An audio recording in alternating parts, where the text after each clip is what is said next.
This is for my homie James Smith, fag queer, Trump 2020. I love you, baby boo. I love you, baby boo. Still waiting on you to show up. You hadn't showed up yet, but when you do, I'll have a surprise waiting for you. It might. Shh. I'm gonna tell you a secret. It might be my dick in his mouth. Got him. Anywho's, good morning, everybody. Welcome to the John Montgomery Experience. I'm half blind because of the fucking ungodly sun. We'll see if we can go out here and get a shot of that. Look at that sunshine. Look at that sunshine.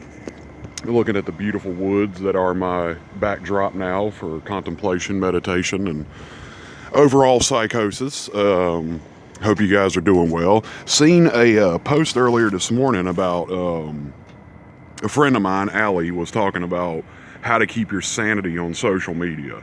And she doesn't understand, like, how people do it. And for me, I kind of suffered from the same affliction a long time ago. Things just started to consume me, all the negativity and the bullshit and everything on social media started to fucking fuck with me. And the best answer I can give you right now, I know this is not that fucking prophetic or whatever, or you know, complicated, but I mean, it is just as simple as this. Learn to fucking let go of the bullshit people say online. Even some of the positive stuff, learn to kind of like take it in stride and don't really go too crazy with it. It's easy to impart so much stuff on these people and so much input and stuff like that, and you just have to learn it over time and with experience to kind of take it in moderation, take it in stride, man, because you know, that's the game of the game, because you're not going to survive online if you don't. That's basically it. And you just learn to eventually just let it go and just not even worry about it, especially negative comments. You gotta look at that shit as just people coming by starting shit, people who have pitiful lives, who usually tend to be going through something or be, you know, doing something weird, or, you know, something in their life is just not going right and they're not mentally well. So the only explanation they have, or the only solution they have, is to go online and make other people feel miserable, because that's all they got in their pitiful lives. And as cruel as that may sound, that's the absolute truth as far as I'm concerned. And that's been my experience, is just people who perpetually live in this state of fucking misery and agony and all that stuff have, you know, they just impart it. Now, bearing in mind, I realize that my timeline has not been the most positive experience for some of you people. But, you know, bearing in mind, too, that there's a distinct difference between venting and trying to harp on some things. And some things I was going through for an extended period of time, and the only way I had to cope was to do videos about them, to talk about them online, to write poetry, to do artistic expression, different things like that. That really helps me cope with what's going on online and just the general nature and toxic environment we live in America. It's not just an online culture, it's a culture of America now. It's the media, it's everything trying to push you down to be negative, to push you down to be sad, to push you down to be oppressed or depressed, I mean. And honestly, I think if you know, I'm not trying to sound like a conspiracy theorist right now, but if I had to take a guess as to why I do this, it's kind of a multifold process, which you know, involves basically this, you know, for the major media, I think it promotes the sale of fucking you know, antidepressant drugs. I think it keeps the American public depressed. I think it keeps them down. I think it keeps them subscribing to the knowledge that there's a pill that's going to fix everything. And I think that's pretty much the general consensus on that. As far as misery online, I think it's just a contagion that people either knowingly or don't knowingly do. It's kind of like me. I became very aware of it, you know, like several years ago, and I kind of started to think about things a little bit differently on my timeline, as far as it's going to be a balance of different things, but there's like a lot of things that I kind of broke when the Iran thing happened, where I was sharing and commenting on things that I kind of didn't want to share anymore. I kind of didn't want to talk about anymore, because it just seems like there's enough of that shit everywhere. And my friend Corey Davis put on his profile recently that he tries to promote an environment of escape for people. And I think that's a really good strategy. But for me, it's like I got a multifaceted brand that talks about a lot of shit, from political stuff to comic book stuff to whatever. I want to talk about everything, but I want to do it in a respectful and kind of more responsible light. And in the dark places I was mentally in my life, I didn't necessarily care what I was sharing online or what I was putting out there on social media. I really didn't, because it was just kind of a reflection of my darkness. And you know, you got to understand that my brand is kind of so close to my heart and so close to me, and I'm so in tune with it, that sometimes when I go off the rails or when I have bad experiences, I put that shit online, and it's kind of reflected through my work.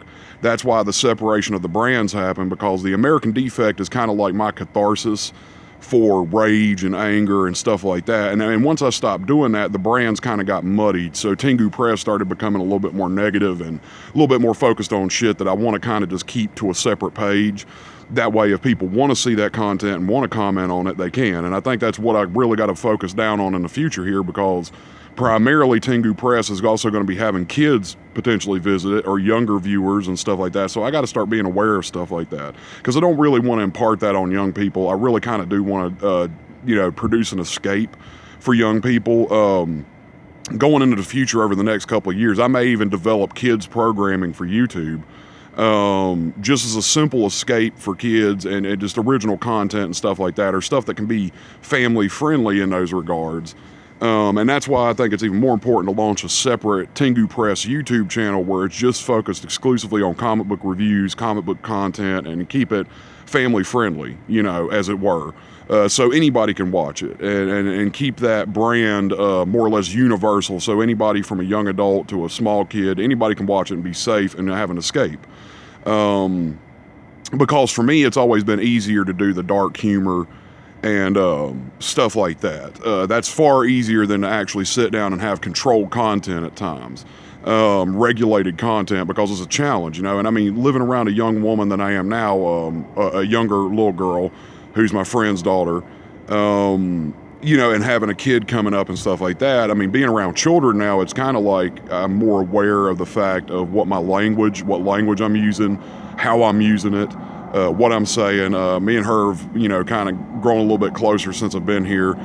She's learning how to skateboard, stuff like that, and I'm kind of helping her out as much as I can with skateboarding. Like, I know fuck all about skateboarding, but I know enough to get her, like, to not crack her skull on the ground whenever she goes out skating. So that's a good thing. But I just started to realize that, very quickly, that it's like, I'm trying to keep a positive environment and a positive attitude for her, because she's growing up, she's coming up, so it's like, I can't just necessarily sit there and say, like, oh, the world's fucked and this is horrible and, everything's, shit and stuff like that. I mean, it really kind of, having children around kind of forces you to be positive in a way, if you actually give a shit about kids and give a shit about other people. Because it's like, you don't want to give this kid, like a 12-year-old, gloom and doom and have that be the rest of their life. I mean, that shit happened to me when I was younger. My mom and dad were always gloom and doom, and we ain't got enough money for this, and we ain't got enough money for that, and fuck you, and fuck me, and fuck this, and and that shit just, I think, especially in the developmental years, that shit really takes an impact on your mentality, like depression, later on anxieties, just self-worth in general. And the last thing I ever would want to do to this young lady is destroy her self-worth or make her feel like the world is not a place where she can fucking go out there and succeed at everything, because she is the future. Children are the future, and that's the fucking truth of it. And I think some of you older artists, I said this in a post the other day, going back to commentary online and what shit's going on with that. I think, personally, the older artists, like people like me, 37, just older and more experienced artists, you have a responsibility, I feel now, to where you need to do what you can to help the up-and-coming artists, the young people in the arts world, to survive this fucking new environment that they're pretty much like thrown into. If you think it impacts you negatively, like this online environment, imagine for a kid, it's like the only world they ever knew at some points. I mean, like, this young lady, she's already on TikTok. She's already doing so many advanced things that just were unimaginable when I was her age. You know what I mean? Like, I could not imagine the internet. I could not imagine any of this shit we got now. The connectivity, the fucking streaming, the fucking whatever, dude. I mean, it's fucking nuts.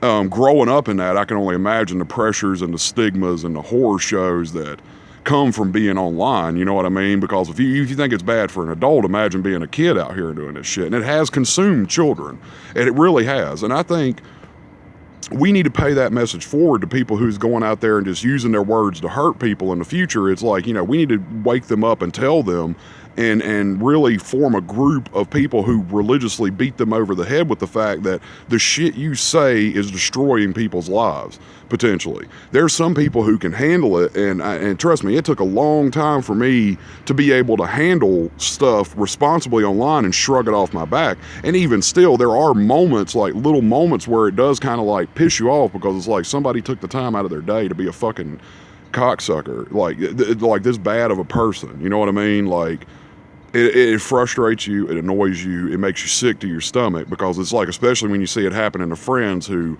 are susceptible to mental illness, or susceptible to being depressed, or susceptible to being harmed.